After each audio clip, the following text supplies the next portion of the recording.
Welcome, one and all, to another edition of Superhero Stuff You Should Know. This is Ben Juan Grimm, and with me, as usual, is The Fantastic Drew, everybody. How's it going? And we got Craig Nevius. Do you guys go by these names all the time, or just when you're doing the Fantastic Four? Just for you, my man. Okay. yes, or Fantastic Four, really. Yes. Yeah. We change every episode. I figured. Yeah, but I'm excited for this as well because this is continuing our series with the 1994 Fantastic Four movie, and we've had Ollie Sassone, Glenn Garland, and Joseph Culp. But I've also been excited to have you here, Craig, because of the fact that not only am I also into screenwriting stuff, but we're getting to hear your side of the story. You were not in the Doomed documentary that a lot of us have seen, so I'm interested to hear your perspective. And I also couldn't find any other podcast interviews with you. I like to sometimes check out other podcasts. I've never done one before. Wow, thank you, man. That actually is an honor. I've done interviews on other projects, but Mm-hmm. certainly not a podcast, and nothing on the Fantastic Four, and including Doomed, which I thought was wonderful. I was originally slated to be part of that, and then it got rescheduled, the filming of my piece. And by the time it was rescheduled, by the time that date had come up, I had second thoughts about doing it. Okay. Simply because I didn't know what the tone was going to be. I knew that people were rightfully upset in the past, at least, and even angry. Again, rightfully so. And I still had a relationship with Stan Lee and with Roger Corman, and I didn't want to be in something that could be adverse to them in an emotional, negative way. But when I saw the documentary, I thought everybody spoke so eloquently and honestly and collectively as a group in terms of what happened. And while there was some emotion, I think it was justified, and I don't think anybody was grinding an axe. Mm-hmm. So if I could have foreseen how it would have turned out before I decided to back out, I would have done it. But I was hesitant because I just didn't know. I was glad it was being told, but if it was going to be, name calling and things like that, and which it certainly wasn't, I didn't want to be part of it if it was going to be that. Gotcha. So this is really the first. I think it's the first time I've ever really, other than a convention or two, talked about it at any length. Great. I mean, we love that you're doing that with us, and we'll certainly dive into it and give you a chance to go into some of the things that you may have shared if you had been a part of the documentary. And I know there's some stuff that you told me when we met at LA Comic-Con that I'm excited to get into too. Yeah, so. For a long time, before the Doom documentary, this was not something I wanted to acknowledge or even talk about, because it was enormously disappointing for the story to unfold the way it did, meaning just, in a nutshell, we made a movie without knowing that the reason it was being made by at least one of the parties was to never release it, but simply hold on to the rights in order to be able to remake it or do sequels on a larger scale with a studio like, as it turns out, 20th Century Fox. So, and that's hard to explain to people. I mean, as Oli has said, the way to get your next job is your last job. You've made a movie, but you can't show people you've made a movie. So I preferred not to even have it on my resume, not to even discuss it. And then I noticed that there was a change in the wind or people's perceptions. And the first time I noticed this was, and it kind of changed my thinking about it, was it was around 2004 or 2005. Bootlegs, I think, had already been going for some time by then, which I was aware of. But I was producing some shows at TV Land, and the vice president of the network, and we had been in business for a while at that point. I did 3 different shows for them, reality shows, and at some point, the vice president of the network said to me, I was on a plane reading, and I saw this article. You wrote the original Fantastic Four. I didn't know that. I mean, we were already in business. He was familiar with my other work, but I never had included. And he said, "That's really cool. That's amazing. That you were there. You were a part. Did you meet Stan? I mean, it suddenly that was the first time that somebody had brought it up to me. Well, brought it up to me at all, I think. But certainly the first time I heard somebody talking about it as being cool, as being it's sort of amazing not only to have been part of it, but just to be, meaning the Fantastic Four itself, but part of that whole story, which is such a Hollywood story on the one hand, but unlike any other story, Hollywood story or not, on the other. So that was when 2004 or 2005, I think, was when I started like, all right, maybe I don't have to bury this. Because it certainly was not released, as I think you've heard others talk about, and certainly in the documentary. It was not released for reasons of the work. It was not released because it was never going to be released. But then it found its way, didn't it? And has lived a life of its own since then. So it is an amazing story with twists, and I'm good with claiming it now. Okay, it's on the resume. Yeah, it's on the resume. It's back on the resume. I'm doing your podcast. It's official. Thank you. That's awesome. Nice. Yes, we appreciate it. So let's backtrack a little. I mean, as a screenwriter, aspiring screenwriter myself, obviously my first question is, what got you into writing and screenwriting in the first place? Well, I was writing stories as a kid. I'm talking 10, 11, 12, doing puppet shows in school, and then writing short stories, at 12, and started acting in school productions, particularly, well, before high school, but definitely my interest in it augmented in high school. And at some point, I was changing my lines as an actor in high school productions, and my school director said, what you're coming up with is good. You have a good ear for dialogue, but Neil Simon and Shakespeare don't need your help. It's fine the way it is to what's written. But he did at some point later, like maybe my junior year, say, you want to write a play? I mean, you're writing these stories for the Lit magazine, and you've changed your dialogue on stage. You want to try writing something full length? And I immediately said yes, and I did. And I wrote a play about high school life called Class Dismissed, and it ended up getting published by Samuel French, and it's still published, although Samuel French is now called Concord Theatricals. They were absorbed by another company. But it's still in publication and still being produced in high schools and community theaters in the United States and in Canada. And that's what kind of got me started. And once I was on the other side of the, not of the lens, but of the stage, I liked it. I loved acting. It was fun, but I wasn't very good. I mean, I was fine for high school, but to pursue it would not be, the course that I was going to go in. And the writing kind of took off after that. After I wrote that full-length play and it got published, I said, okay. I went to Carnegie Mellon for theater, for playwriting. Nice. Thanks. And then I left after 2 years. I was bored, and I felt I was ready. I mean, I was already published. And I moved out to Hollywood, having only one friend here from high school, actually, and sat down and wrote my first screenplay while supporting myself as an extra on shows like Cagney and Lacey and Murder, She Wrote, and nice. a whole bunch of stuff.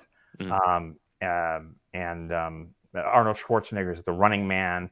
I was an extra in that. Oh.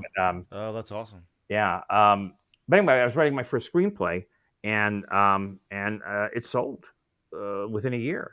Within a year of me being there, or maybe 14 months of me being there. And it was called Happy Together, and it was made within a year of me selling it.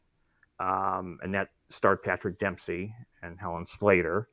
And in one of his first roles, one of his first movie role, actually, he had done television, was Brad Pitt in a small part as a boyfriend that Helen discards for Patrick eventually. From that point on, I just kept working. I sold things that didn't necessarily get made, which is always disappointing. Not as disappointing as making something and then having it not be Right. released for reasons you had no idea were the reasons it was being made. But so that's the in a nutshell my journey. And from the writing, the screenwriting, that led into producing, and then directing, which I had directed theater, but directing reality. I don't direct the stuff I write. There's no reason to. I don't have to call every single shot and write the words. I think it's good to bring in somebody else to say, okay, now let me add to it. Now let me tell it visually. Now I see what's on the page. Now let me, and that's great if I'm, writing and producing. In terms of the reality or documentary work, there is no writing per se. So I'm producing and directing. The directing is really the writing, so to speak, in terms of what you shoot and how you shoot it and how you edit it, and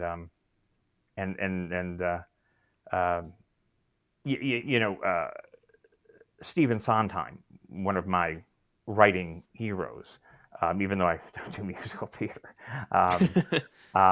still, he was basically a playwright who wrote in music, and one of his famous quotes that I've always taken to heart was, art is finding the order in the chaos. And that's certainly what has been my role as a director of reality is when it's not written, anybody's life. It's pure chaos. Is chaos. Some people's more than others, but you have to find the order in it, and that's how you tell the story. And really, it's the same with writing. Honestly, you got a blank page, and you have 26 letters to put into different combinations to make words and sentences and thoughts and descriptions and dialogue that hopefully is entertaining or moves people in some way. It's finding the order, or it's a puzzle. So yeah, for sure. That's my backstory. That's how I got to be sitting here talking to you. Awesome. Essentially. Awesome. So could you tell us how you came to be involved in the Fantastic Four project, as well as Stan Lee's involvement in it? Yeah. Stan Lee was more involved peripherally than directly, although he wrote the treatment that I based the screenplay on. And he certainly came by. But in terms of being hands-on, that was really before we began, in terms of him, not only his work at Marvel, obviously, but actually writing the treatment that was handed to me. Actually, that was faxed to me, but at the time. But how I got involved with it was, I think probably, as a lot of people know by now, or at least anybody who's interested enough to watch this, is the story is that the German company Constantine Films had gotten the rights to the Fantastic Four, I think very cheaply, years and years earlier. Marvel could not get movies made, and so they were selling off titles, properties, and the German company had optioned, and I think even extended their option a couple times, on the Fantastic Four, and time was running out on their last option. If they would lose the rights, they would revert to Marvel, who was getting into business at the time with 20th Century Fox on the X-Men, or shortly, or that was where they were headed anyway. They weren't there yet, but that was in the works. And so I think Marvel was very anxious to get the rights back to any property that they had previously parceled out, and the German company wanted to hold on to it. And I knew that, but what I didn't, and so I knew that they had to be in production by like December 31st, 92, at 11:59, they had to be in production, had to be in production in order to retain the rights as per the contract. I knew that, and I was like, okay, well, that makes sense. So they want to do it. They're on a ticking clock, and so they went to Roger Corman, legendary genre director producer, can do it quickly, can do it on a budget, can do it well. Certainly has made some legendary movies like Little Shop of Horrors, among others, and the Edgar Allan Poe movies. And I had done some work for him prior to the Fantastic Four. In fact, so when they came to him, he and his lawyer / producing, not partner, but one of his in-house producers and lawyer, they put together a short list of writers who they thought would be good for this. And actually, that short list only had my name on it, as I learned later. And the reason that they thought I was right for it is I had just recently done a Disney Channel movie that Roger produced. I think it may have been one of his first family films. It was called Step Monster, and it had a great cast. It starred Alan Thicke during his last season of Growing Pains, and it starred Amy Dolenz and George Gaines from Police Academy and Tootsie, and Corey Feldman, a whole lot of people. John Ashton from the Addams Family, and it was about a boy who liked comic books, and because of his overactive imagination, he believed the woman that his father was marrying, he had been widowed, was really a monster, something called a Trapopkin that would, turn into a green creature and eat children. And comic books are very much the theme of the movie, in that his father, Alan Thicke, thinks he has an overactive imagination, reads too many comic books. Turns out the key to uncovering the monster and then destroying the monster is actually in comic books. And so there's I put a lot of comic book humor into the movie. Things like, who would win in a fight, and what kind of superhero is Aquaman? He swims, he talks to fish. What kind of a power is that? What can he do? There was stuff like that really went over well. It was a very successful movie for the Disney Channel, but it was that comic book feel, and the knowledge of comic books that made Roger and his in-house producer think of me. And I was very excited when they ran the possibility by me, because I knew the comics. I knew, I grew up on superhero television a little bit more than the comics, but I did read comics and certainly knew the Fantastic Four. And so they were sold on me. I didn't have to sell them on me, but they said, we got to sell you to the German company. So a lunch was set up for myself, Roger Corman, and Bernd Eigner, and I'm never sure I say his name right, the German producer, to talk about the Fantastic Four. And my pitch, if you want to call it a pitch, was I said, I'm the guy to write this, and here's why. And I reached into my briefcase. Yes, I took a briefcase to the meeting. Nice. And pulled these out. Yes. Which were my childhood. And I said, I've been making up stories about these guys and others. I'll let him go into the others. For decades, for more than a decade. And not only can I make up stories about them, but I know their story. And I said, I think you want a combination of the two. You want their story as it was already told, but maybe a slightly different approach, or see it come to life, so to speak. So he was sold, and I met Stan after that. at Roger's office. They had sent me the treatment already, and it was exciting because of course, I knew who he was. Yeah, there's the cover letter to the treatment they sent, and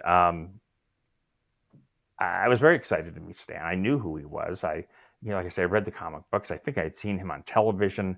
I certainly read his column in the back of the Marvel comics. I think it was called Stan's Soapbox or something, where he would address the readers and talk about either the issue or issues in the world or whatnot. And of course, I immediately liked him. I imagine everybody does. He's very charming, and he has a very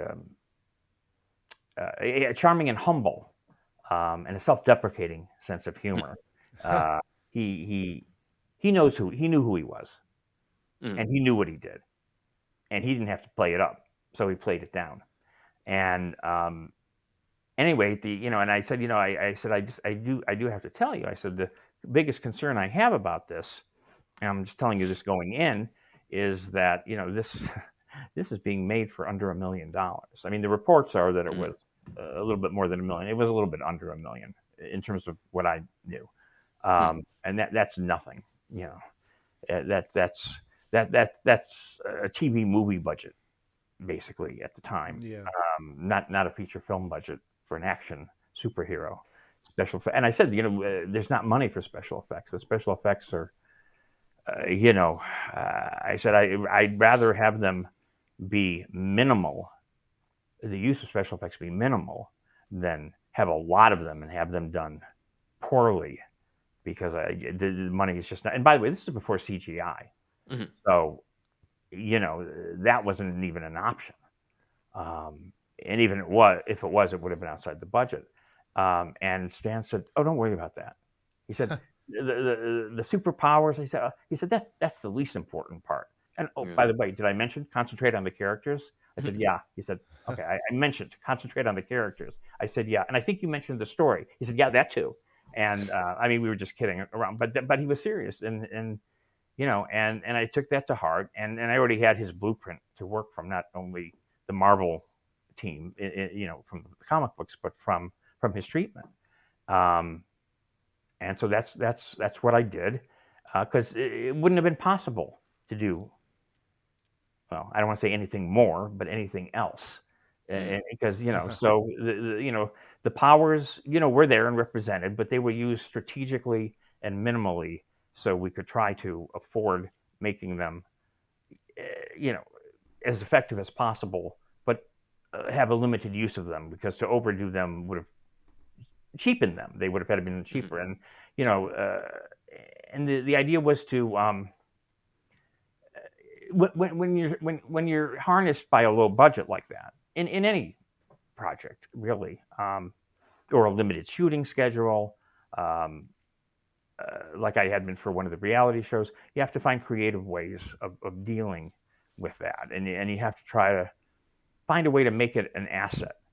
And just by example, with the Fantastic Four, although this got cut out of the film, or maybe cut out of the script, I don't remember if it was actually filmed or not, but I still love it and wish they had left it in. I don't know who cut it, but we only see Johnny Storm flame on, go full torch once, Right. because we wouldn't have been able to afford to do it anymore than that. And it's Right. at the end, toward the end, it's the climax when he, says, "I've been wanting to go after that destructor ray since I was a kid," and he's flame on, and he becomes the Human Torch and flies off after the laser beam that Dr. Doom has released.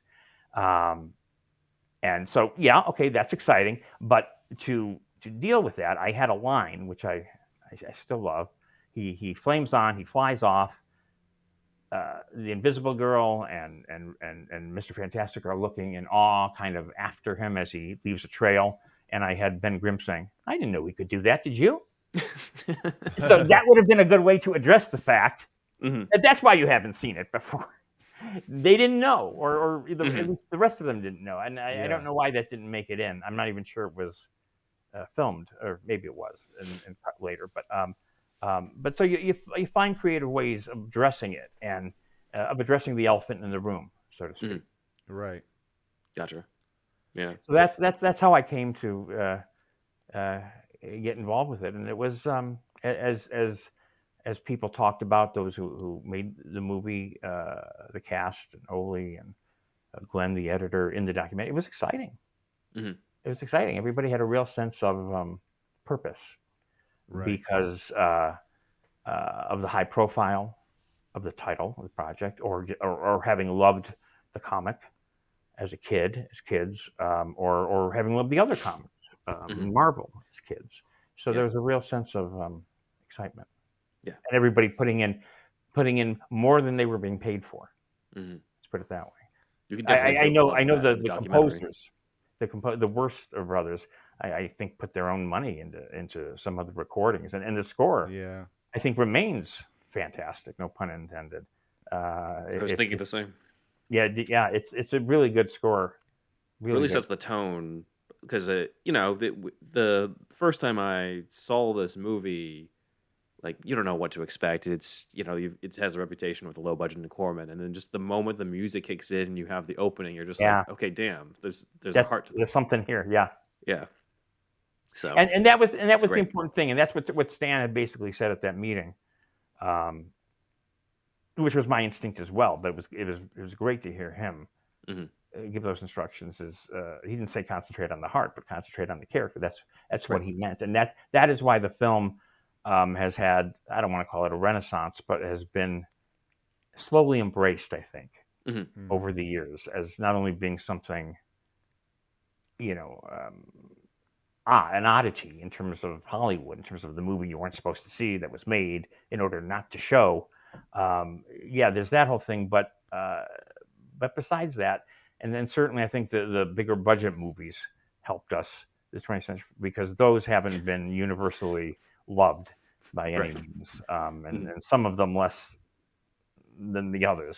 And I think that, and I think all of that. And Joseph Culp, who played Dr. Doom, I think talked about this with you guys. We were unapologetic about our approach. We didn't hide. We weren't trying to do Tim Burton's Batman. This was closer to Christopher Reeve and Superman. This was earnestness. True, yes, earnestness. Yeah, true blue, perhaps even on the corny side. We embraced it. Right. Nice. We can definitely tell that, and just like in talking to other people who've seen this, it's almost sort of universally like the heart and soul of the characters in the comics comes through in that, despite the budget that the constraints that you had, the characters come through, and that's why it survives at all. As anything other than a crazy Hollywood story. Yeah. So I guess that sort of leads into the question of, you've talked about the meeting with Stan Lee and talking to him about the development of this. Could you go more into the comics that you were looking into? Because obviously, I have a copy of the first few issues in a collection, and you could just see a lot of the, obviously there's the origin story, Dr. Doom, and, Mole Man, even though I know he's not called Mole Man in the movie, but still. It was in the first draft, In the first draft, it was the Mole Man. So, in fact, I was given a Bible that was okayed by Marvel Comics in terms of what characters fell under the rights of the Fantastic Four, and the Mole Man was listed on the legal brief, the Bible that I was given, that was generated or approved anyway by Marvel, and the Mole Man was on there, and I thought, oh, great, because I thought that was an interesting character, and I could see a way to. The Mole Man was not in Stan's treatment, but I thought we needed a secondary villain. And that struck me as a good way to deal with Ben Grimm and his transformation, in terms of living underground, in terms of maybe people driven under the city for one, like moles, in one reason or another. And I thought that would be an interesting the thematic outcasts time. Yeah. So so what was the question? It was the comics. The comics that you looked into. So I always thought the Mole Man was interesting, so I immediately grabbed the Mole Man as a secondary villain when I saw that he was on the list. Yeah, I do remember reading the early issues, or maybe probably republication of the early issues in some kind of collective. But what I remember even more is that there was a Fantastic Four cartoon Right. at Yes. some point. I think it was part of a Marvel anthology series where one week it was the Hulk, and the next week it was Iron Man, and the next week it was Captain America, and the Fantastic Four were in there as well.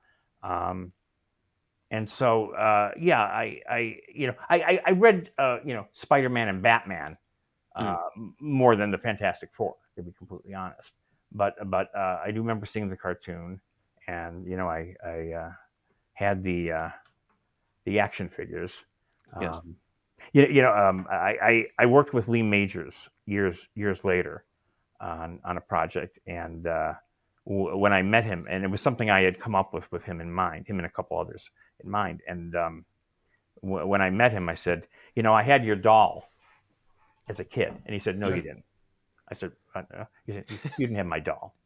Girls have dolls. You had my action figure. So I stand corrected. so forgive me for calling these dolls. They're action figures. Yes, as per Lee. But so yeah, and I cannot tell you how many hours I spent as a kid with these Mego dolls, making up stories. So that with a basis of the cartoons and some of the early issues was really my first impression of Fantastic Four, and a lasting one. Mhm. To be honest, I was much better versed in Spider-Man, as I think probably most people maybe were or are. Just Marvel, Fantastic Four was the first family of Marvel. They were really the game changers, the groundbreakers. There was so much innovative about superheroes who didn't have a secret identity, for one thing. Right. A team of heroes who bickered, who didn't get along. There's a lot of new there, and so they are by all means the first family of Marvel, as they are referred to. But I think Spider-Man was maybe most people's favorite child. I think it was probably Stan's favorite child as well. So I was much better versed in Spider-Man, but the Fantastic Four is what we had the opportunity, or I had the opportunity to become part of.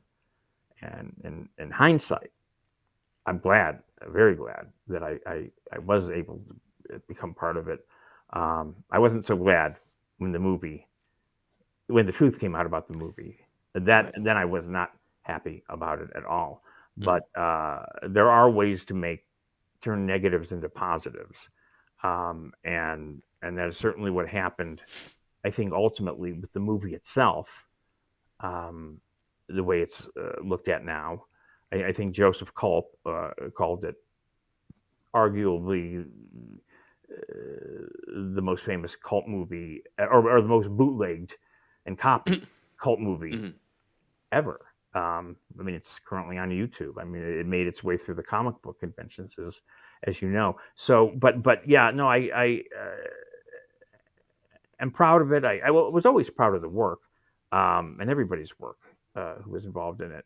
But looking back, it is a positive now because of the way it's looked at, and also because it did lead me to other things. Constantine, the German production company, they hired me within a year on another project. So it was certainly not about the work, and they hired Oli to do. I believe they hired or recommended maybe Oli Sassone, the director of our movie, for a job as well on another movie. I didn't know about that till later, but the German producer said to me, in terms of this graphic novel they wanted me to adapt, he said, "Don't do what you did on the Fantastic Four." And I thought, "Oh, what is that?" I said, "What does that mean?" He said, "Don't stay true to the material. We don't like this material. We like the concept. We just like the concept of it, and it has recognition in certain parts of the world. But just take the concept, take two main characters, and make up the rest. You don't have to stay true to it." That was for what project? It's actually called. It was called. I believe it was a book first, then a graphic novel. The original title was The Laughing Sutra. Gotcha. And they hired a high-profile screenwriter an A-list screenwriter who has written some hits that you definitely know of, to adapt it, and he did, and they weren't happy with it, and then they came to me, and since they said don't stay true, I don't have to stay true to any of it. I dumped the title because it's an interesting title, but nobody knows what a sutra is for the most part. People don't know what a sutra is. Not in the mid '90s for sure, right? No, definitely not. So I retitled it "Legend of the Monkey King" because the Monkey King is the monster hero, one of the main characters, and it's sort of a Wolverine as portrayed in the comic books, sort of. But anyway, so they hired me, so they certainly weren't upset with it's just that was the plan. It was never supposed to be released. They at least threw you a bone after they kind Well, of screwed you over there for a bit. I don't know if it was a matter of throwing me a bone. I don't think they would have spent the money they spent to have me rewrite this A-list guy's script, A-list screenwriter script, if they didn't like the work or didn't think that I could help the project. Ultimately, it didn't get made, and it's a hard movie to make because it's about a half monkey, half man, and a boy, and it's a whole thing. It's famous Chinese legend, right? The Monkey King or whatever. Yeah, the Monkey King. Yeah, I think if I remember, it's been a long time, but in terms of, I think it was in Asian cultures, maybe Chinese culture especially. I think the Monkey King is sort of a legendary, mythic. That's like the tale. I think one of the top Journey points. into the West. Okay. So it rings a bell. Stuff. Yeah, definitely. I had never heard anything of it at the time. I mean, it was hard to get that kind of info, I think, especially then, right? But and most had my grandma. Hey, what's that? To tell me. You have your grandma, so you have. Oh, okay. There you go. So, it also led to just to finish how I'm looking back, it was a positive thing.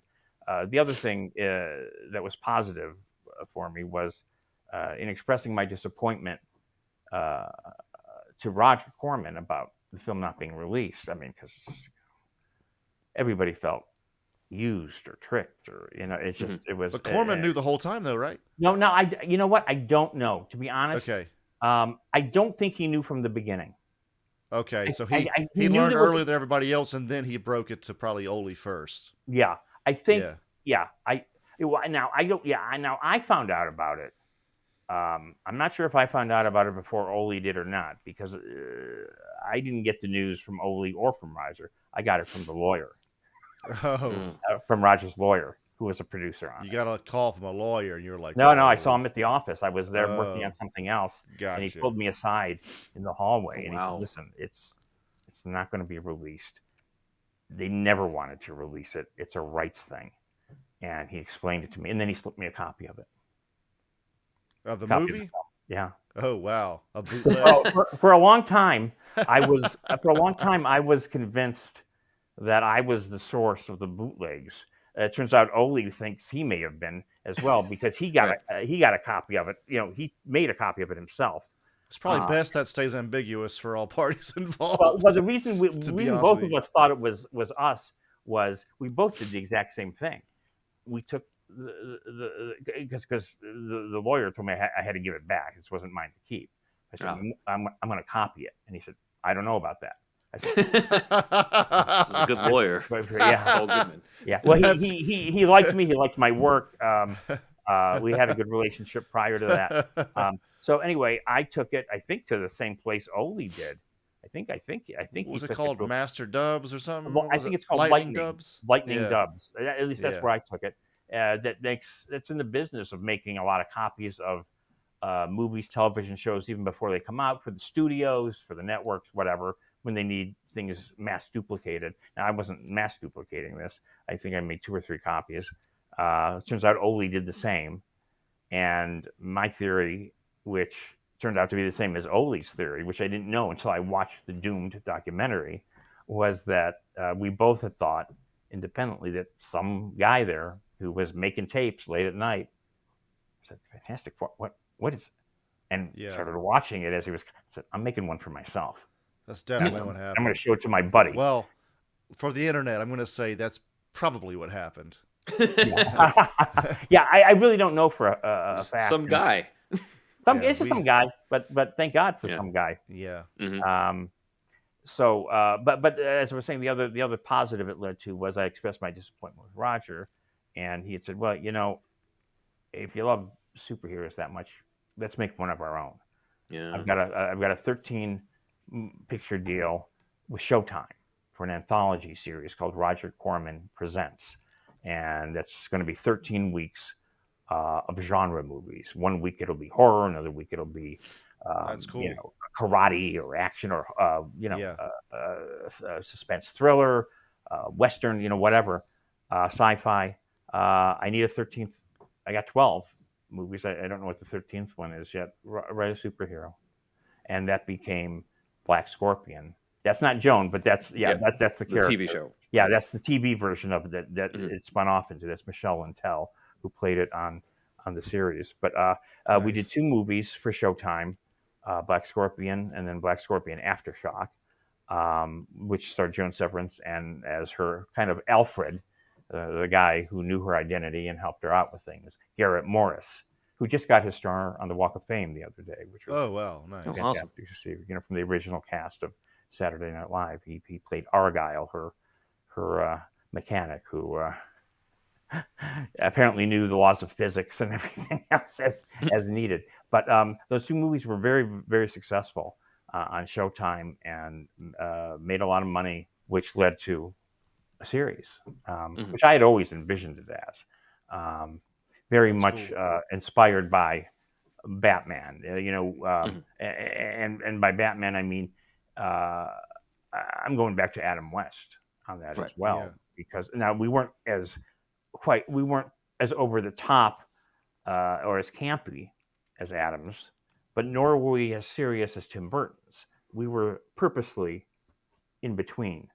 There was definitely humor and tongue in cheek, but there was a heaviness to some of the characters, and ongoing themes of duality and coming to terms with being a cop who breaks the law at night, so to speak. Anyway, so I don't think that would have happened without Fantastic Four, and it was a wonderful. I was running my own show and that was for the Sci-Fi Channel, not Showtime, and we brought in Adam West, That's as awesome. her arch villain, the Breathtaker, who played 5 or 6 episodes, and Frank Gorshin, my favorite villain from the old Batman series. He was the Riddler. He came in as the villain called Clockwise. And he was fantastic. They both were, and fantastic to meet and work with as well. This is They like were mid 90s. late 90s. Late 90s. Yeah, Gotcha. yeah. The mid 90s were the Joan Severance movies, the 2 Joan Severance movies, and then Gotcha. the series was late 90s. And Adam and Frank were royalty on our, for sure. our sets. They had a wonderful time. We had a wonderful time. There's Adam, who autographed Craig, your creation, Adam West, which was very cool. Yeah. That's cool. To get that, because that was my primary superhero influence as a kid, was the Adam West. I mean, I think it was only a month old when it premiered, so I didn't know about it until reruns, 10, 12 years later, after school and stuff. And then I was and I must have been like 10, because I didn't get that it was funny when I was a lot of kids didn't. Yeah, a lot of kids. Them was Yeah. dead serious. Yeah. I took Doing 2 comparison. things at the same time, right? Like my dad is he saw it when he was like 10 years old or something too, and I said, I brought that up to him, like it was doing 2 things at once. It was like funny, and the kids just thought it was badass. Yeah. And my dad gave me this look like, funny? I don't know. Like it was just to him it was always just badass. Oh, but to you it was funny? No, I mean, I saw it when I was later. Well, I did see it on Nick at Night a little bit growing up, but it was kind of like out of the picture because I grew up in the 90s, and I don't know. I mean, I was very aware of it, but Context is different at that point after the animated series in '89 Batman for us. Yeah, I grew up with Batman '89 and the animated series that was on Fox, so like that was like my main thing for it, and but yeah, and then I came, I guess, cut to a few years later, and I learned that it was that that very much was the point and on purpose and everything. We have it's like two tones simultaneously going, and I find that incredible. That was sort of the brilliance of the series, is that it appealed to kids as a superhero, but they could watch it with their parents who got the parody part of it, the humor of it. So it was appealing to, two audiences at the same time. And it wasn't until I became a teenager and I was still watching it or rewatching it that I said, oh, wait, that's funny. That's when Batman says, and I think about Catwoman or something, I have unusual stirrings in my utility belt. I'm like, oh my God, I didn't get that before.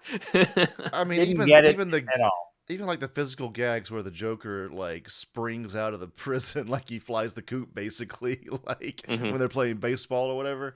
That's like, I'm sure if I saw that when I was real young, I would be like, "Oh, Joker's out." Yeah, I can't believe it. The only thing that as a kid, that I thought was goofy about it, because like I said, I took it seriously. Yeah. The only thing I thought was goofy was when Batman was wearing swim shorts. That bothered me. That I thought was that part. Batman doesn't surf. I realized that was supposed to be funny too later. But I didn't like that. I still don't like it. It is kind of wild. But, yeah. But the show was so brightly colored, and one of the first color shows, right? It was that and Star Trek, I think, were two of the first. Anyway. What a combo! Yeah. What a combo, man! Yeah, and they premiered within months of each other, and they both ran for 3 seasons. TV was killing it at that point. Yeah. And both those shows became, canceled after 3 seasons, but turned out to be legendary. And obviously Star Trek. I mean, Batman was an entity unto itself before Adam's series, but certainly Star Trek has become its own massive pop culture influence in all its incarnations. How long did it take you to write Fantastic Four? Well, it couldn't take me that long because I didn't have that long. I think the first draft took about 6 weeks, 6 to 8 weeks. 6 to 8 weeks. And then I don't remember how long the subsequent drafts took. But all of this happened. What's the date of that fax? Do you have that, Andy? What's the Ben's got that. September or the date August? of the fax? Yeah, let me pull that up. So like August or September? August of 1992. Yeah. So August of 1992. I think I turned in my first draft in the beginning of October. Okay. And then we have this fourth draft for a little later on. Draft, yeah. And were you doing drafts like on set too and all that kind of jazz? No, okay, so it was locked. You had a locked script. script. I don't think it was completely locked. I think Ole made some cuts as necessary in terms of the time, in terms of scheduling, on the set. Okay, we don't have time for that, so let's combine this. But no, I wasn't doing rewrites on the set. Do you mind if actors improv your lines? It depends on the actor. Gotcha. So if it's somebody that's real good, you're like, you gotta do whatever you want to do, Mr. Adam West. Go ahead. Adam. I got to say, most of the time, they're not good. Gotcha. Which is not to say they're not necessarily funny, but it maybe it's a humor that's not, that kind of breaks the reality. It doesn't add to it. Yeah. I'll tell you, the most respectful actor I've ever worked with was Alan Thicke. Again, going back to the Step Monster, and I worked with him again on a reality series years later for TV Land. He had become a friend, but before that, during Step Monster, he was the dad, the lead essentially, certainly the star. And there were times where he wanted to change a line, but he wouldn't just do it. A lot of actors, and I've worked with a few, will just change it. Well, asking them, they'll just much like I did in high school, but I didn't have Neil Simon or. Well, that wasn't like professional setting. It wasn't a professional setting either, right? No. In high school, no, it wasn't at all. But some actors will just straight up change a line, like while the camera's rolling. While the camera's rolling. Like, come on, man. I think that's like a little bit disrespectful, isn't it? It is, and sometimes it's a mistake. they just can't remember the exact line. And straight Well, quote. yeah, that's different. That's Yeah, different. that's different. But and sometimes they just feel inspired in the moment, or Yeah, not even inspired in the moment, but they just like this thing that they came up with, so they're going to say it while the camera's rolling. that's And when the director says, well, "We'll that's get that for this take, and then go by the scripts for the other take, yes, please." or Yeah, sometimes you just don't have the time yeah, to reshoot it, and you say, yeah. well, I'll cut it out later, and then you really can't. It's too tied in with the delivery and the performance. But Alan would come to me and just step off set with me and say, listen, do you mind if I change this and this and this to this and this and this? And it's just that I think that if I say it this way, it's more in keeping with the natural rhythm and my natural inflection. And I think it'll be funnier. I think it'll be more or better, more effective. And I just want to run it by you because I don't think I'm changing the meaning. And he wasn't changing the meaning. Maybe in one It's instance, legit. I said, you know what? Here's what you're really saying now. And he said, oh, you're right, you're right. So Well, that's nice, though, right? no, he was That was nice of well. He him. had started as Yeah. a writer. So he had a great So he respect. knows. Mm. He, Yeah, yeah. he. I think he was a writer on Mary Hartman, and I forget. Well, and he wrote songs as well. So he had a huge respect for writing, and yeah, working with him was a pleasure. I've been lucky. I've worked with a lot of actors who actually turned out to be wonderful people. That's good. Yeah, As well as talent. most actors are great, probably. Well, And it's some just can be. some bad ones are loud, and Yeah, that can some can be temperamental. Yeah, Or difficult in terms of whatever whether sometimes it's script, sometimes it's the hours, sometimes it's their co-star, sometimes it's a particular bit that they don't think is sometimes they don't get along with the director. So I've run into that very few times, but they're there. But I've run into actors. I've worked with actors who are just wonderful, and many of them, became friends over the years. So that's cool. Awesome. Cool. Well, we do want to dive more into some of the earlier drafts of Fantastic Four, as well as a little bit more of your experience on, Black Scorpion with those legends. But we're going to take a quick break. okay. Ads.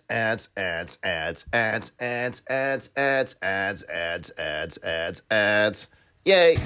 We have returned, and so we're going to dive into stuff that we specialize in diving into, which is early drafts. This is kind of related to a question that, this is how we met. Craig was over at that panel. Basically, to give people context, LA Comic-Con.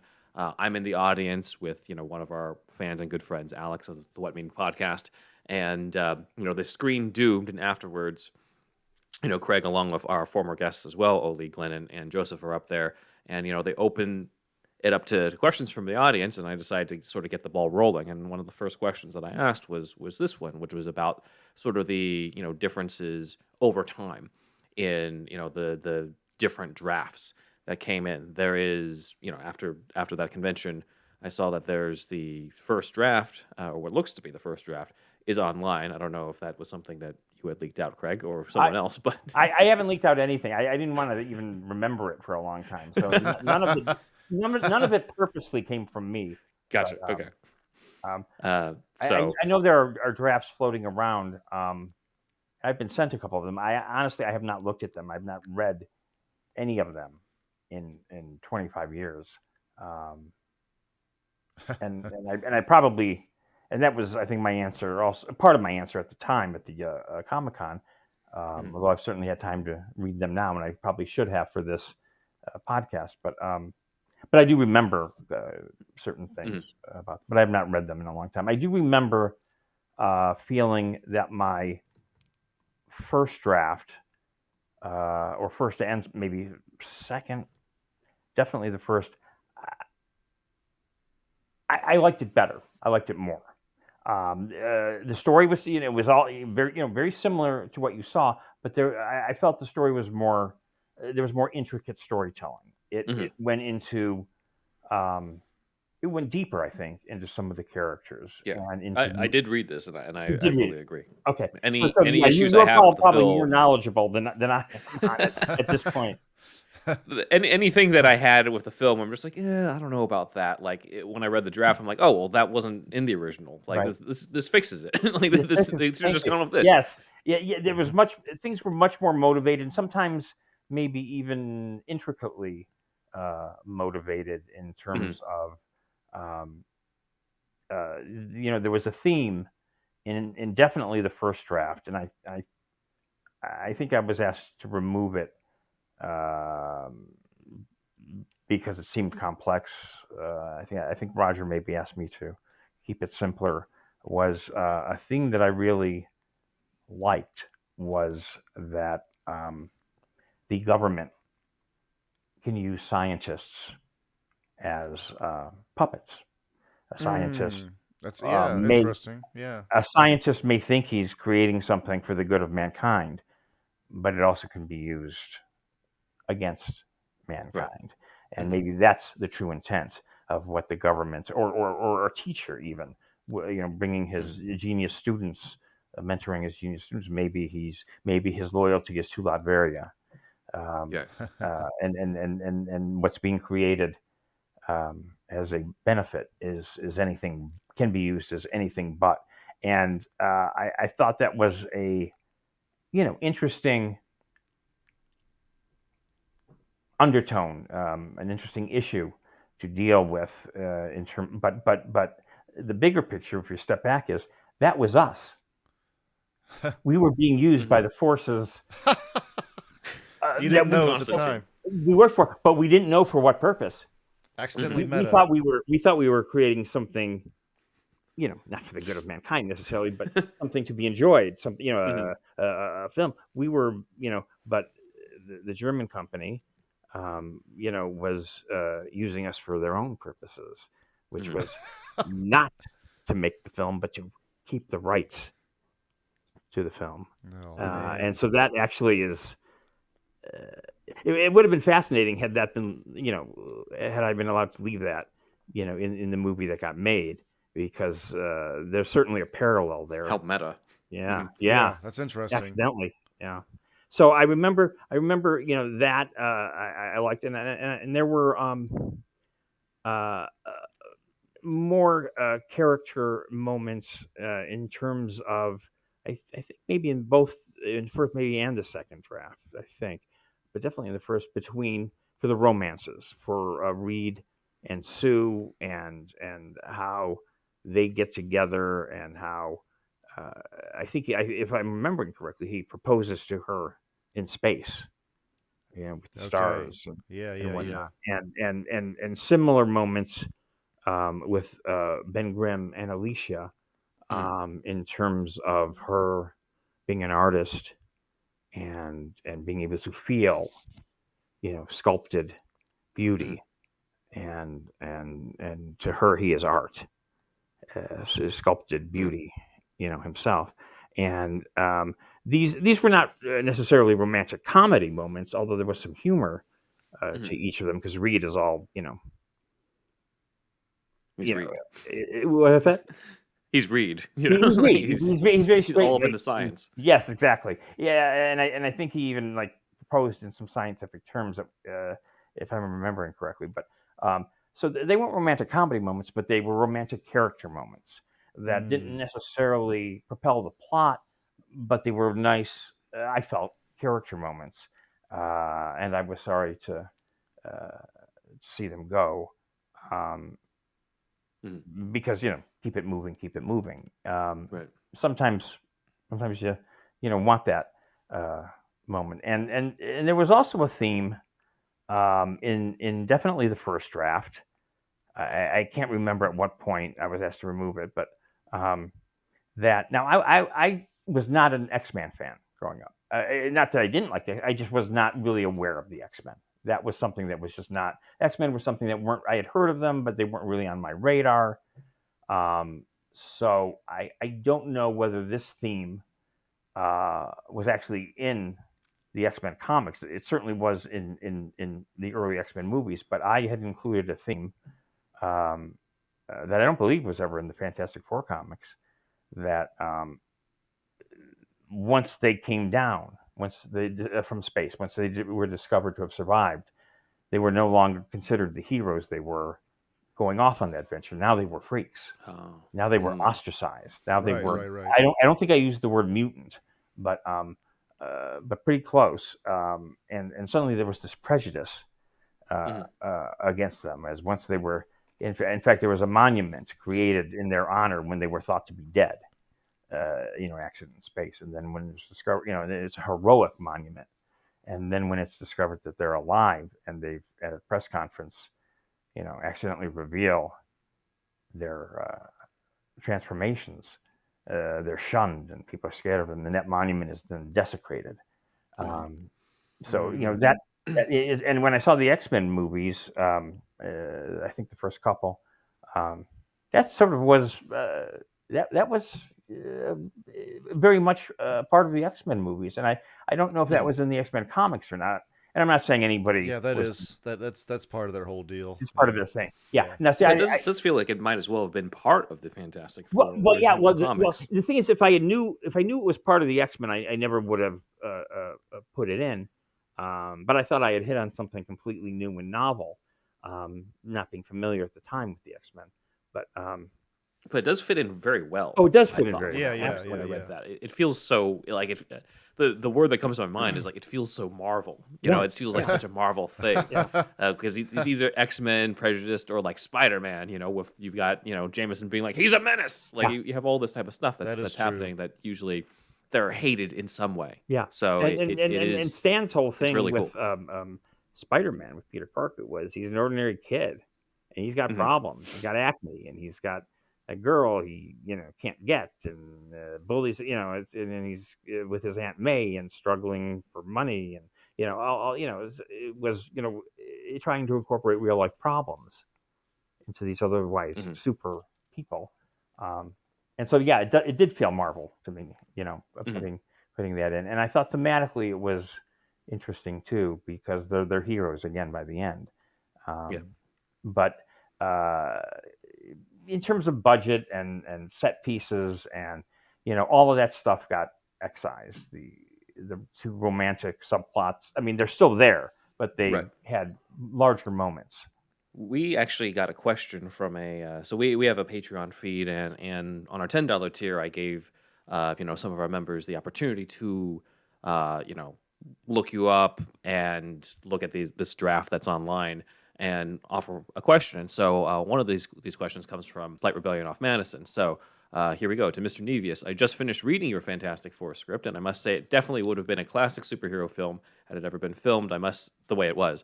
I must say it was far superior to that travesty Fantastic Four film from 2005. I haven't seen Rise of the Silver Surfer or Fantastic Four 2015, but from what I hear, I'm not missing much. The scenes I enjoyed most from your script were those of Thing playing football in Central Park and him posing for Alicia Masters in her art studio. Wonderful, character-driven scenes. That's one of the scenes I was referring to. Yeah. I can't think of any earth-shattering questions to ask, so I'll keep it simple. My question is in relation to those Thing scenes. Do you know why they were cut from the final film? It can't be budgetary. How expensive is it to shoot a stuntman in a costume playing football or sitting while someone sculpts? And I would presume this ties into what you were saying, where it's like you have to keep it streamlined. Yeah, the streamline it. Don't limited. It was a little bit of a budget in that we had so many days and so many set pieces and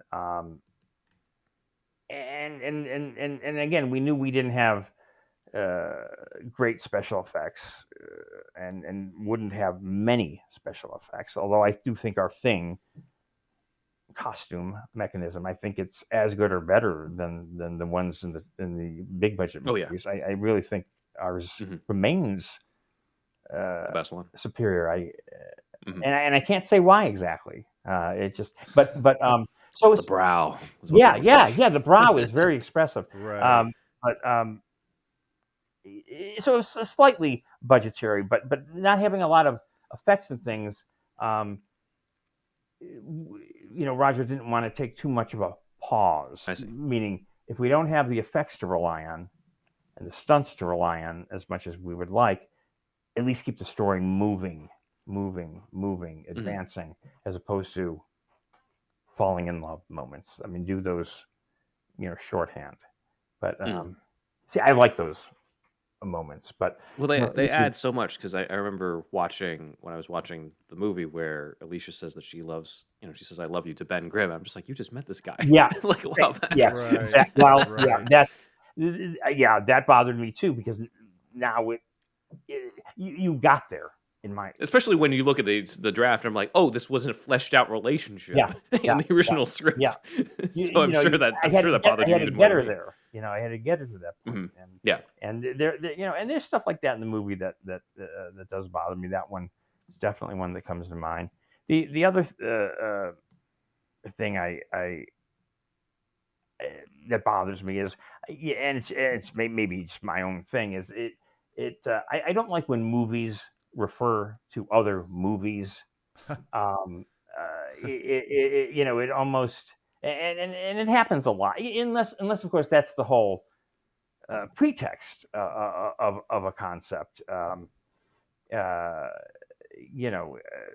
for instance, I sold a terrific project to ABC called Action Heroes Inc., and it was written for William Shatner and Lee Majors and Robert Wagner. In fact, we sold it together as a team. We walked in together and sold it to ABC. That's cool. As a pitch, and That's I recruited them, before ever. You were Nick Fury.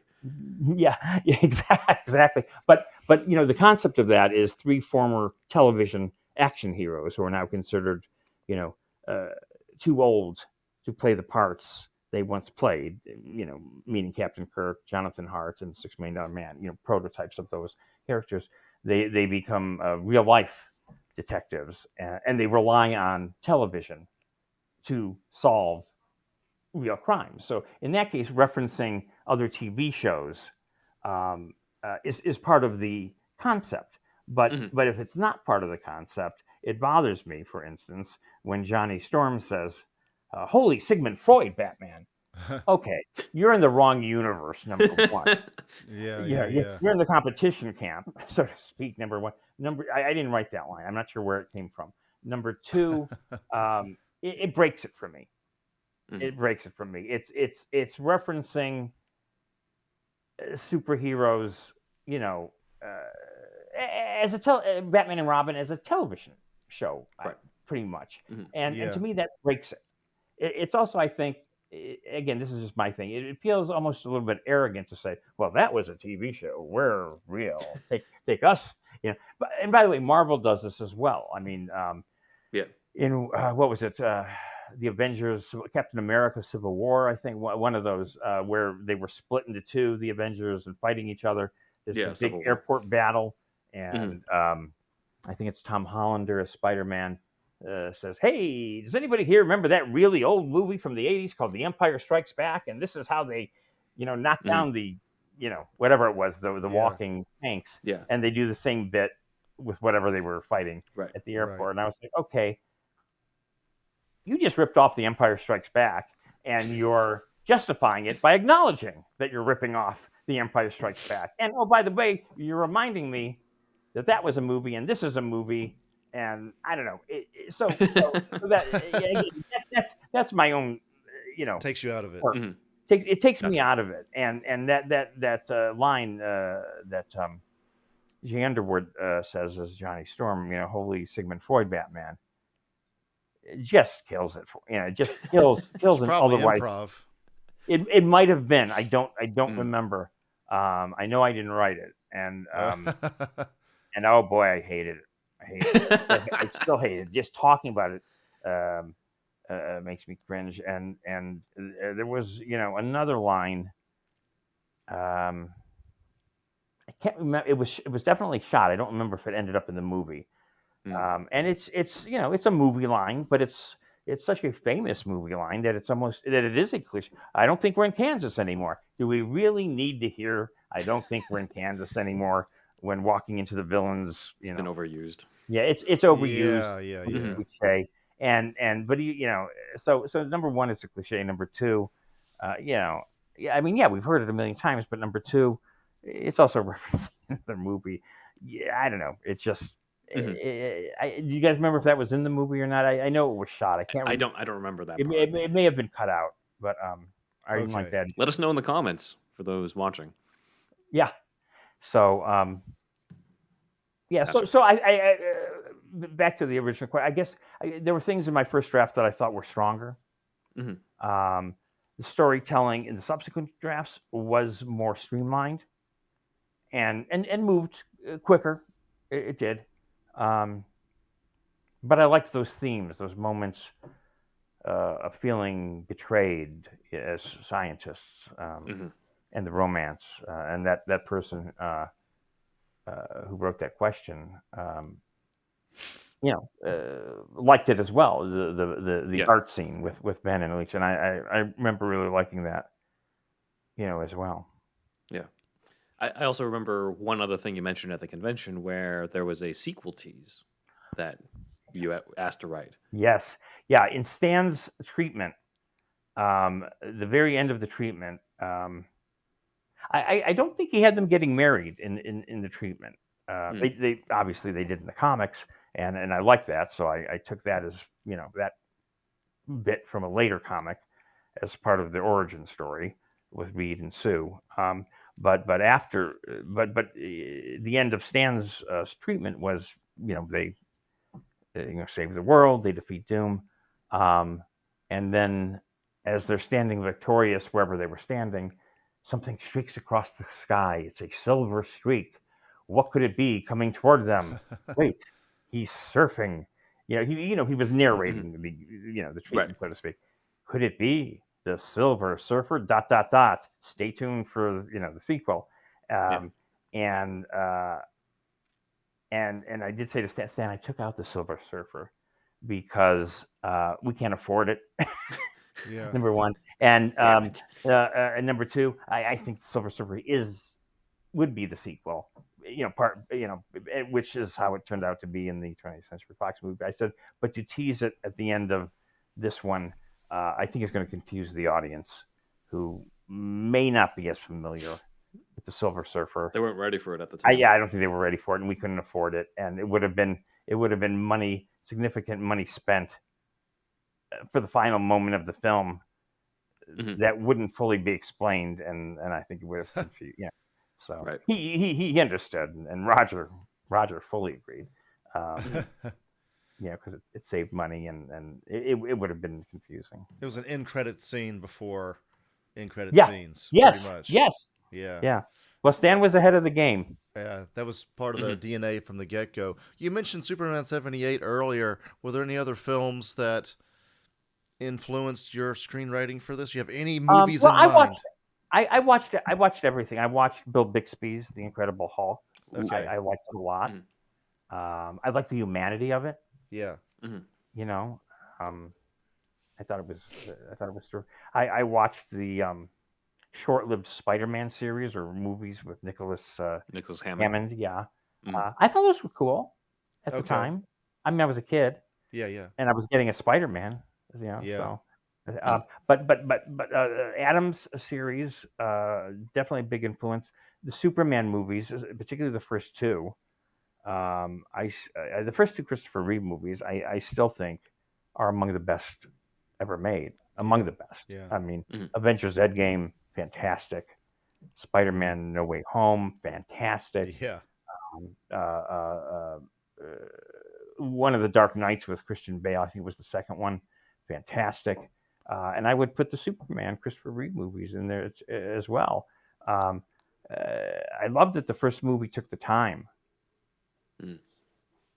to really tell an origins. I mean, it is I think 40 minutes into the movie at least before you see the S, maybe longer. Right. But I remember being a kid, sitting in that being how old was I? I don't know, probably 12. I was in junior high. Sitting in the theater, and the helicopter with Lois Lane is kind of stuck, crashed, about to fall off the side of the building. And Clark Kent walks out and sees it, and sees Lois's hat fall down, and he knows she's up there. And he starts walking quickly, stops at at a modern at the time modern phone booth, which was not a full booth, but just a stand. So he couldn't change into Superman like he did in the comics Right. in a phone booth. So he just looks at it and walks off. But he runs across the street and rips open his shirt, and you see it's almost a blurry shot because he's running at the camera. You see the S for the first time. Right. And I will never forget, the whole audience cheered. That's awesome. Part of it was the anticipation of when's he going to do it? Yeah. When are we going to see Superman? We watched for 45 minutes, and that added to the suspense. And it was just and that moment where he flies up, saves the helicopter, saves Lois, and catches the helicopter, and that John Williams theme kicks in. I think it's among the best. Well, yeah, for sure. Yeah. This day, I think it's among the best ever. And likewise in the sequel, when Gene Hackman as Lex Luthor, or has helped General Zod and the other two supervillains, take over the Daily Planet, and they're going to kill Lex Luthor as well. And Superman has lost his powers and is nowhere to be found, but he found a way to get them back. And all of a sudden you hear that theme kick in, and he appears standing in midair outside the window of the day, and he says, "General, would you care to step outside?" It's another one of those moments where the audience just went nuts. And I think there's some sequences in both of those movies that remain among the best. I'm not saying better, but as good as any of the modern superhero movies. Some of that DNA found its way into your script a little bit. Yeah. We definitely, like I say, the Tim Burton movie, or maybe the first two even, I can't remember, had come out by the time we did the Fantastic Four, right? 89, I think. Returns was 92, so that timeline matches up. Yeah, and certainly that was the new way of thinking. It was to go dark and brooding, right? And but for Fantastic Four, it just seems like it should be closer to Christopher Reeve's Superman movies. In terms of the brightness, the colors, the costume, the earnestness, as you said before. And as Joseph Culp said, we were unapologetic about embracing that element of it. So so the Christopher were I'll tell you what else. I loved the Super Friends on Saturday morning. Loved the Super Friends. I thought that was the coolest thing, kind of pre-Avengers in its way. And you know what? It wasn't until just a few months ago I saw something online. I don't remember what it was that I was looking at, but all of these years, and I didn't realize that the narrator. Do you know who the narrator was for the Super Friends in the Hall of Justice, and back at the Villains Hall? And you know who the narrator was for that? It was Ted Knight from the Ted Baxter from the Mary Tyler Moore Show, which is a show I loved and still love. I watched that on Nick at Night back in the day in the 90s a little bit. So I can't remember specifics, but I definitely watched it. The Mary Tyler Moore Show, I think it was 7. But I loved it. I loved it and continued watching it and still watch it. Just incredible ensemble. Betty White and but anyway, the narrator of the Super Friends was Ted Knight doing his Ted Baxter, Anchorman voice from Mary Tyler, and I never connected. Meanwhile, at the Hall of Doom, that was Ted Knight. Yeah, that's the best. People also know him from Caddyshack. Okay, right. With Bill Murray and Rodney Dangerfield.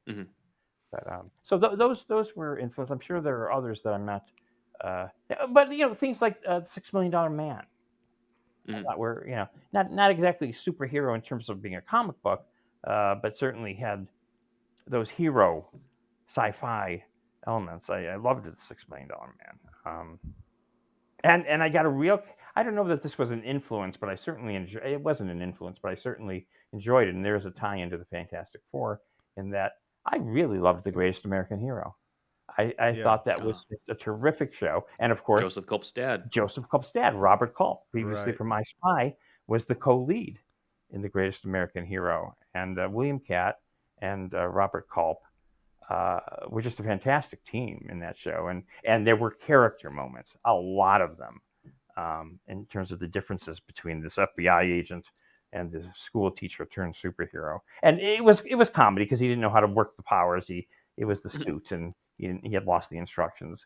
But I don't know that show was an influence, but I enjoyed it tremendously.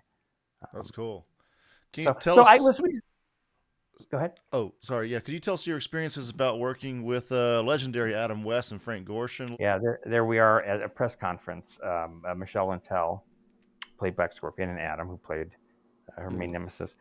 Adam was wonderful to work with. Obviously a total pro, but a lot of fun, and everything you would hope he would be. That's cool. When he did the first episode, and at the time it was only one episode, because I was still writing them, but the Breathtaker was a major villain in that he was the cause of Black Scorpion becoming Black Scorpion inadvertently. And so it was an important villain that we were reprising from the first movie. And I thought, it's got to be Adam West. I mean, it's comic book royalty. It's a stamp of approval. Right. If he'll do it. And he liked it, and he did it, and he was fantastic. And when the episode wrapped, I went to say goodbye to him, and I said, I just want to thank you, for doing the show, and what an honor it has been to hear my dialogue in your voice that I knew so well growing up. And I meant to, and he knew I was a fan before that because we had talked about the show. He was very willing to talk about it. He enjoyed it, and but I never said thank you so much, for doing this. And I said, if you had a good time and if you're open to coming back, I know we would love to bring you back a couple more times. And he said in that voice, and I don't think he was kidding. I don't think he was putting on anything. He said, Craig, anytime you need me, I'm here. and then he walked out the door. I expected him to grab a rope and swing out the window. But he didn't. He walked out the door, and he walked back in through that door 5 more times, and then we did a lot of promotions with him, conventions and press conference, which you just saw. So he was wonderful to work with, and I developed another show for him, a reality style show that it just didn't go. But we remained in touch. We would have lunch now and again when he was in town doing Family Guy or whatnot. So he was great to work with. Frank is, and we remained friendly as well after Black Scorpion. In fact, I had a play that I wanted him to star in. I just couldn't get the money for it. A play that I wrote and had done in Chicago years earlier. But he was a perfectionist. Frank was a perfectionist. I mean, every take he did was great, but he'd say, it wasn't good. And I'd say, no, it was great. And he'd say, well, I can do it, but can I do another take? And he would do another take, and it would be just as good or better than the last one. He was never satisfied with himself. I think he beat himself up a lot. But just because, he was a perfectionist. He always wanted to be better. And he was, like I say, he came out of the gate great. So that's awesome. He was a chain smoker. He never didn't have a cigarette when he was off camera. That's kind of funny. And he would just tell stories that I can't repeat about one about him and Adam's adventures during Batman going out in town. This is an explicit podcast, so but I shouldn't repeat. Okay. But there is a legend going around about their adventures and them staying in character in a certain setting. Yeah, and also he pals around with the I was going to say the Brat Pack, the Rat Pack with Sinatra and Sammy Davis, and because Frank was a big Vegas entertainer with his impressions and his Oh, right. his show. I think Frank was a really really talented actor who was really really underrated. I think he was better than most people realized he Yeah. was. And certainly, I mean, he was the only. No disrespect to any of the other actors, but he was the only actor from the Batman series that was nominated for an Emmy. He was nominated True. for best, I think, best supporting actor or for playing the Riddler. Oh, wow. Okay. Something like that. Yeah. Yeah, and that's and I see why. Not just from working with him, but before I ever worked with him. Um, Listen, the villains on that show were all terrific, and Caesar Burgess Meredith, my God, and Yeah. all fantastic. But Frank's portrayal of the Riddler seemed to me to be the most dangerous. He truly seemed psychotic to me. Right. I mean, yeah, Joker was wild, but Frank seemed dangerous. He just, I mean, and the Riddler, was my favorite villain. I loved the whole motif of the Right. riddles, and I loved that he wasn't a physical threat to Batman, Right. which he kind of acknowledged, on the show, in one way or another, by hiding behind his goons or whatever. But he was a mental challenge for Batman, and just his laugh and the way he moved, because he could also dance. In his Vegas show, he would also do a little bit of a Fred Astaire, and I think he was imitating. He was great impressionist. I think he was imitating Fred Astaire. But anyway, he could really move, and the way he moved as the Riddler was just so fluid. It was just, there was something so twisted about it. So I was thrilled. Believe me, if Cesar Romero and Burgess Meredith had been alive, I would have written something for them as well. But I was very happy that Frank was available, so to speak, meaning still with us, and he was he was great, and he was very complimentary about the script. He loved playing the part. He had a great time with it, and two really nice guys who were happy to be there, and we were all very happy to have them there, and we let them know it. It was, and he did a lot of promotion with us too. Yeah, there he is with his team. It says, Craig, thanks for the time. And he played Clockwise. So Nice pun. yeah. So you worked with a fair number of legends too, because you shared this with me as well, that you worked with William Shatner. Yeah, on his Shatner in with Joel concert. a number of times. I think a half dozen times. As I mentioned before, we sold a movie franchise to ABC with Lee Majors and Robert Wagner and Bill. There we are at lunch. Called Action Heroes thing. So we actually we collaborated on a number of projects that got sold, but not made as happens. But we did get the reality show, if you want to call it that, made, called William Shatner in Concert, which the idea came to me. We were already working on the Action Heroes project, and at the same time, his CD came out called Has Been, and it was him singing, as he is prone to do, as we know over the years in commercials and whatnot. He likes to sing, and this album was him singing mostly biographical songs that he had written or co-written with Brad Paisley and Ben Folds, and he had Joe Jackson on the album, and some other people I'm not remembering off the top of my head. But the album got a terrific review. They said, "Boy, this isn't a joke this time."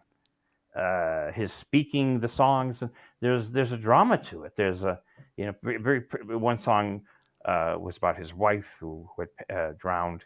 Oh, wow. It was a serious piece of work, which was not without humor. Not in that song, but in others. And I loved it. And I said, but let's do a show based on these songs. It's your life. We'll do it reality or documentary style, and the songs will be the narration. and we'll intercut you performing these in a concert Mhm. with what you're singing about. Like when he sings about being a has-been, and he doesn't want to be a has-been. Yeah, I'm a has-been. Yeah, what have you done?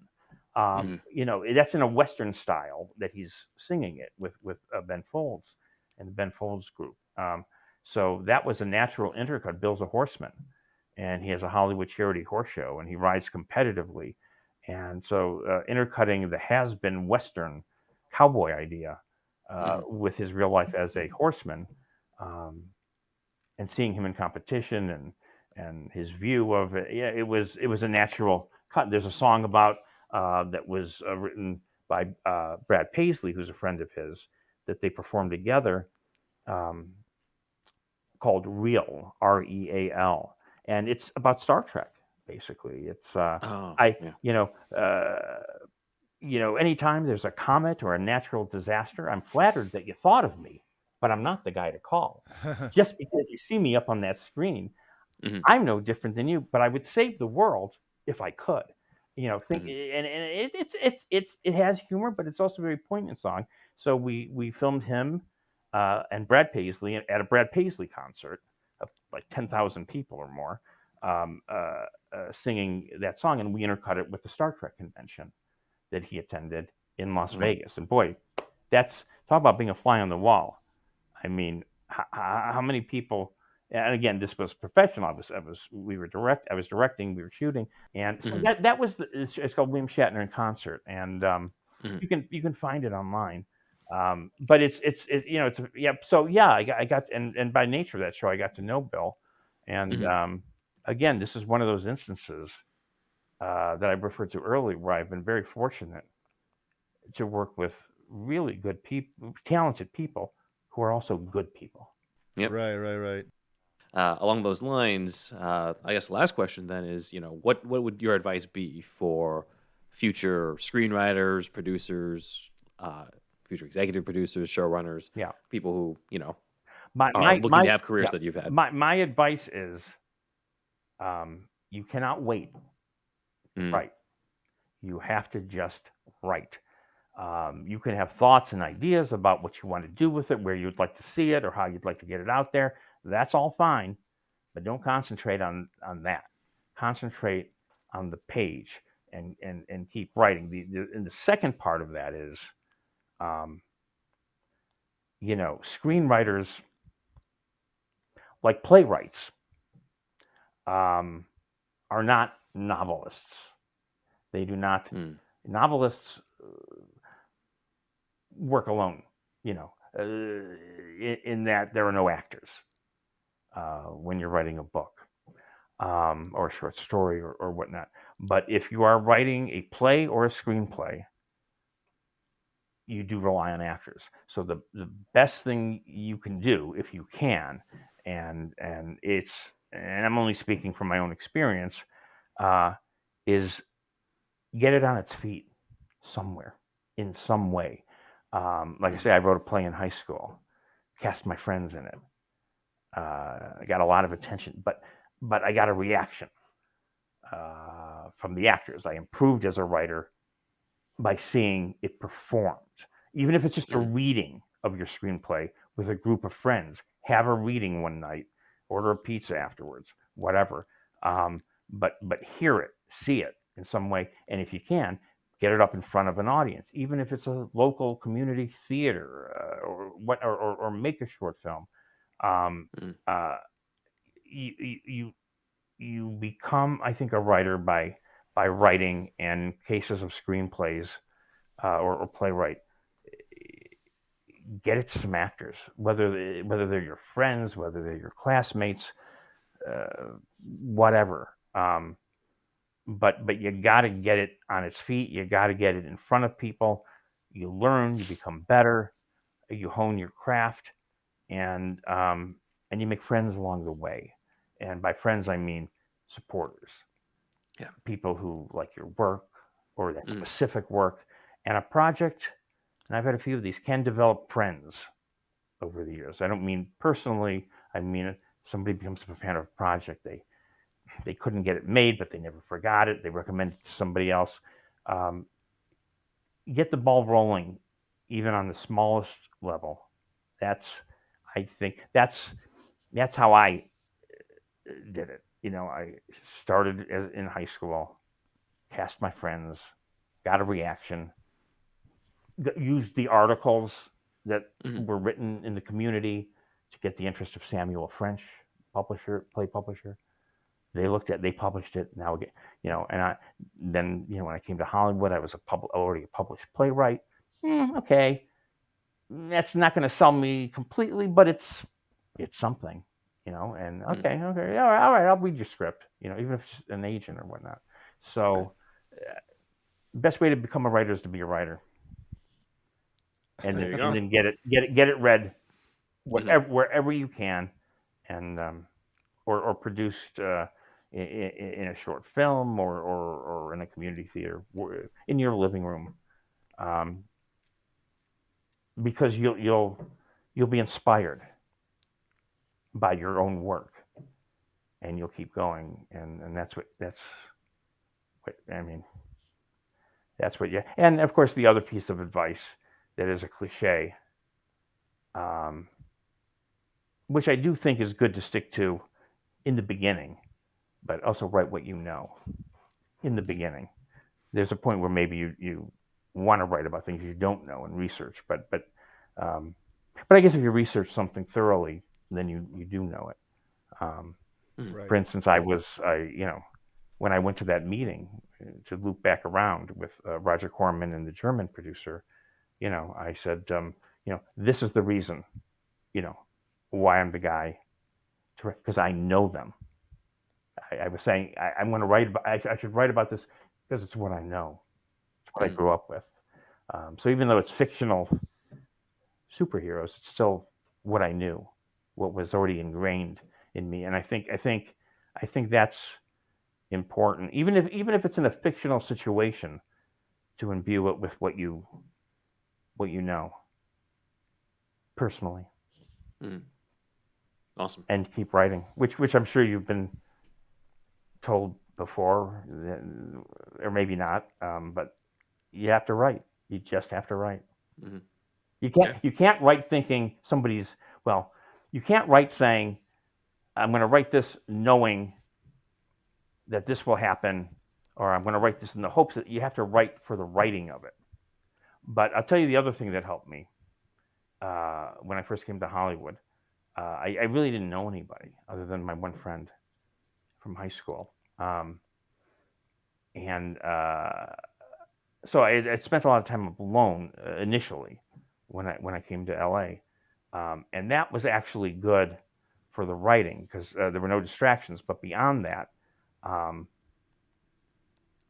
unlike being an actor, which I had tried very briefly back in Chicago, you go to an audition and you're sitting there in a room with 20 other yous that are better than you, that are more talented than you, or better looking than you, or more right for, and you see the competition, and you see what you're up, and it's very disheartening from the actor standpoint. But the great thing about screenwriting is you do it in a room alone. And because I just moved to LA, while I knew this wasn't true, that I was the only writer in town and everybody would be waiting to see what I wrote, it felt like that because I didn't know any other screenwriters. And that was actually helpful to me because it took away any thought of competition. And when I sat down to write my first screenplay, I felt like I was the only writer in town. So somebody's going to buy this. Somebody's going to do this. And of course, that was a lie that I didn't know I was telling, but I didn't know any other screenwriters. So sometimes it's best not to look over your shoulder at who else is doing it too. The grass is always greener type of thing, I don't think works as a writer or even as an actor. I think it's disheartening, but the writer has the privilege of working alone and convincing yourself that this is the best thing ever written because nobody else is writing. That is really cool. I've never heard that. Do you know other writers, screenwriters, or aspiring screenwriters, or? Well, what I mean by that is like I haven't heard that as advice Oh in no, I terms of understand that, but I'm saying you personally. Do you know other people who are yeah, writing it? Yeah. yeah, And do you and we've find that? had How do you find that? Do you find a sense of competition? Do you find a sense of um, oh, I he's think so it's easy good, to or slip into. I think it's easy to slip into competition in the very beginning when you're young and you don't know any better, yeah, and eventually it's just you realize that only really harms yourself. yeah. Well, that's a better way of saying, I guess, what I said, what I was saying, which is I didn't know anybody else was writing in time. I didn't know, and so I thought I'm the only one. Everybody's waiting Hmm. for it. I'm inspired. I'm excited. I'm energized, and everybody's going to love this because this is the only script in town. Hmm. And it did sell, but that's the other thing. Going back to the other piece of advice in terms of getting it on its feet, getting it in front of an Hmm. audience, it also gives you confidence to continue. For sure. That play I did in school, which is published and now still produced, amateurly, gave me an enormous amount of confidence Hmm. to say, well, I had never written a play before I wrote a play, so I'll write a screenplay. I've never written a screenplay, but now I will. And then I did. And the confidence grows. Yeah, the confidence grows. And you've only never done something up until the time that you've never done it. So just do it. Do it and do it and sort it out later. Just get it on the page, even if you feel it's crappy. Mhm. Yeah, that's something else that Stephen Sondheim, who I mentioned earlier, said. Again, a composer, but more of a musical playwright. He said, "Don't edit as you write. Just write, even if it's too much or too long, or even if it's not great. Just keep writing, and you'll arrive at great. Mhm. Right. You'll fix it later. Yeah. Just write." There we go. Awesome, Craig. Well, Thank you. man. Thank you, guys. And, I enjoyed it. Thank you, and Good luck with also, your screenwriting. we're honored this is your first podcast. This is my first Yes. podcast and first real interview about the Mm-hmm. Fantastic Four. I think I made a Oh, statement wow. here or two in the past, but Okay. So, We're thank honored. you. We're Honored that it honored was with for us. that. Thank you so much. okay. Take care. Awesome, and with that, that is superhero stuff you should know. And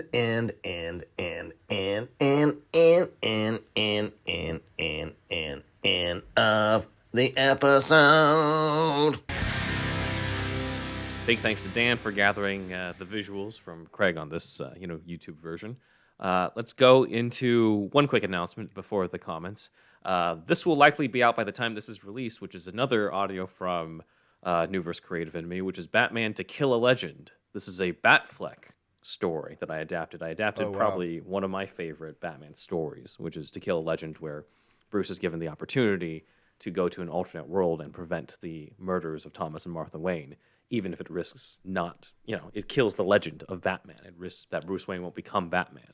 And so it is Batfleck because it is him offered this choice at the same time that Barry goes back in time in The Flash. So this is my sort of what happens to Batfleck after he drives off in The Flash. So, and Okay. stuff is altered to fit his continuity. But it's potentially also going to be the start of alternate stories along the way that deal with what happens to Batfleck after The Flash. So check that out over at Newverse Creative. That is NEUVERSE Creative. And I've got a bunch of other stuff there, but that will be the latest, or will have been the latest by the time this gets released. We'll see.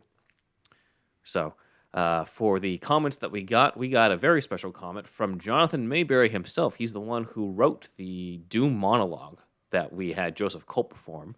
I mispronounced Doom it. Said it World. was, Doom World.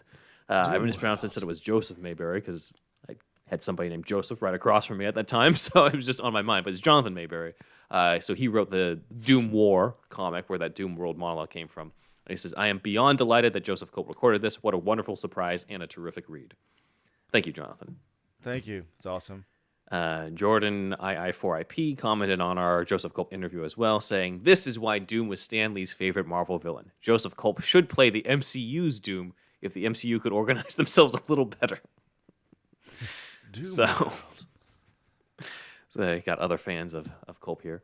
And then we got this really cool comment from No One Stops the Nate saying, "Sorry if I'm late in posting this from the Glenn Garland Ole Sassoon interview, but there is an influence. The Fleischer Superman cartoons So Dan pulled this up for us. Check this out. When the Human Torch is stopping Doom's beam and is hit, it's almost shot for shot how Superman got hit from the laser beam in the first cartoon. Superman, I was thinking this when I saw this. the mad scientist. Yeah. Yeah. This is a good catch. I didn't think about this, but yeah, this is a good catch. It's good. It's real good. Awesome, Nate. All right. And now over to the shout-outs.